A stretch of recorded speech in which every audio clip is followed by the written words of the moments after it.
ndongo si Sonko dama ko dégg mu waxee noo xam ne mosuma ko woon déggee mu waxee.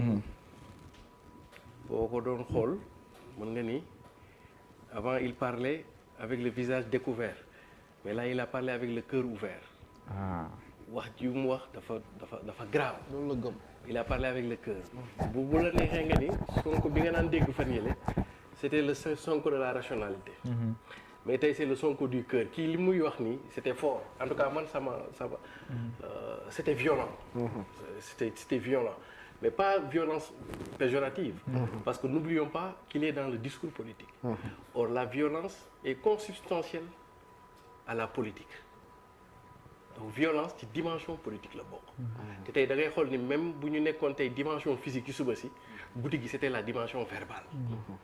foofu lay waxee discours bi mu def. ça va rentrer dans l'histoire. ah bon. oui xam nga lu tax. un homme politique. xaw ma ni nga yéen a ngi mesurer les expressions yi mu wax ci yéen. xaw ma déglu ngeen ko mu déet. mais man dama ko déglu bu baax. tout à fait. su ma yeboo ma ni su fekkoon avant Sonko mu Sénégal la léegi Sonko mu Afrique la. xam nga homme politique discours moo lay dugal ci histoire discours moo lay génne ci histoire. Patrice Lumumba bu Congo la woon. jour bi mu nekkee figure panafricaine mooy discours bi mu teniroon devant le roi du Belge. roi belge ne ko su indépendance joxoon ñu ne ko dañ ko fayat jël ko. ci boobaa la génn RDC jëmal Afrique. Thomas Sankara bu Haute-Volta la woon mi ngi nekk Thomas Sankara l'Africain jour bi mu demee tribune OUA wax fa wax ju rëy yom waxoon noonu ca France. tey Sonko mi discours bi mu def nii tey dina tax. En plus d'être un leader sénégalais, il va devenir un leader africain. Ça veut dire message bu mu adressé à la France. Ça veut dire que dans son discours boo ko dégloo dans ses différentes articulations la thématique déjà ki wax na ko français la njëkk a wax. les articulations thématiques et puis d'ailleurs sax je soupçonne que c'est extrêmement bien préparé parce que c'est très bien articulé dans ces thématiques mais tey jii boo gisee. mais am na ay damm yàq quand même am na ay damm yàq. bëri na tey. non pas non parce que il n'est pas trop. mais français bi tax ko mais attention. Discours du cœur. Si vous prenez les lunettes de la rationalité pour le juger da ngeen gis ay écart. waaw loolu tam. voilà donc moom profondeur bi wax c'est-à-dire que aujourd'hui il y a sur le continent depuis les années 2000 benn vent de révolte révolutionnaire buy daw ci continent africain bi. boo xam ne boo ko doon résumé tey da nga naan c'est anti-impérialiste. boo ko doon résumé tey lépp ci nga koy dugal. l'Afrique les jeunesses africaines les nouvelles dynamiques africaines dañu orphelin woon ci benn leadership ak benn ordre du discours boo xam ni Lumumba moo ko fi bien avant lui ñoo ñu Ndiomé et cetera Cheikh Anta Diop mais ci histoire récente Afrique bi Lumumba moo ko porté woon africains yi la révolution les révolutionnaires africains yi jël ko bi Lumumba demee Thomas moo ko def depuis Thomas nag amuñu leader envergure Afrique boo xam ni da doon transcender suñu frontières yi pour porter benn discours boo xam ni c'est le discours que ñëpp dañ ci reconnaître mooy c'est le discours anti-hégémonique et c'est le discours d'une Afrique qui reprend son destin en main et qui renégocie sa place dans la globalisation. Voilà. La modalité. La modalité. C'est valable avant ça.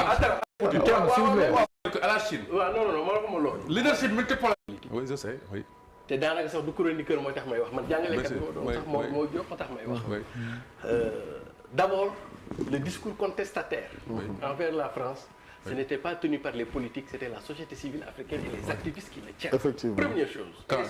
Et les syndicalistes. Jamais dans le l'environnement politique sous-régional nga am un leader de l'opposition kuy taxaw face à face à la France wax ko lii mu ko wax discours bi au fait Boigny 46 53 non mais c'était anti-impérialiste le RDA Rassemblement démocratique Modibo Keïta Sékou Touré dina la waaw léegi en parenthèse ma may la moo tax ma ne à part de 60 le séjour bi am allez-y c'est ça voilà bi ko France yi jàppee ci nañ ko woo parce que Houphouët n'était jamais d'accord pour le morcellement de l'indépendance en Afrique. ñoom ak ñoom Senghor ñii ñëpp. mais li ngay wax noonu. ci la ko tubaab bi woo ci suuf. am na ñu ko expliqué ne ko léegi xoolal bul dem ci fédération bi ñu jox la Côte d'Ivoire nga changer discours mu changer discours. moo tax ma ne la. tey. voilà man ma waaw ma koy expliqué. première chose première chose. Le discours politique qu'il tient et il cite nommément la France. Ça c'est un courage politique inédit. C'est un créneau politique porteur boo tax. waaw mooy ma rek. il se victimise. non pardon allez-y. non xam nga man. dafa mel ni dama nekk ak suma collègues yi wala sama étudiants yi quoi. mais attends la vraie géopolitique aussi ça manque de la géopolitique hein. C'est une discipline transversale où chacun a sa voix au chapitre. Bu ñu bëggee dugg ci forcé boobu. Continuez, je vous en prie, oui. Loin de là. Continuez, voilà. Je ne fais ni du fétichisme académique ni de l'intellectuel. Merci. Man, au contraire, je suis un góorgóorlu. Tout le monde me connaît ça. Non, voilà, très bien. Mais c'est que dama la bëgg a jox ay kii yoo xam ne. Fi nga nekkoon am na solo de. Oui. Fi nga nekkoon am na solo. Non, la thématique est très importante. Mais conseiller de Sonko, vous auriez écrit le discours de la sorte. Oui. Conseiller. Si vous étiez conseiller de Sonko, vous l'auriez écrit de la sorte. Mais pas peut-être textuellement, mais dans la thématique et dans ses grandes lignes directrices. Dans le fond. Dans le fond. li mu wax nii. dafa mel ni dafa amoon benn esprit bu doon roode. di xaar benn corps. bu ko incarné ko. kii ñoo génne loolu mu wax noonu. c'est-à-dire que loolu mën na nekk conclusion. waaw léegi beneen affaire ma expliqué. deux angles. grand terme bu ko dëgg voilà il y a deux paradigmes. yoo xam ni soo ko foofu la waxee. pour le wane ni. discours. mooy dugal nit ci histoire moo la ci génne moom ci ñaari paradigme yi benn paradigme c'est un paradigme éminemment politique. toog wax France les yeux dans les yeux. que la woon ni na. bul dugg ci suñuy bagages. te yëg nañ ni yéen nañ ci. très bien loolu.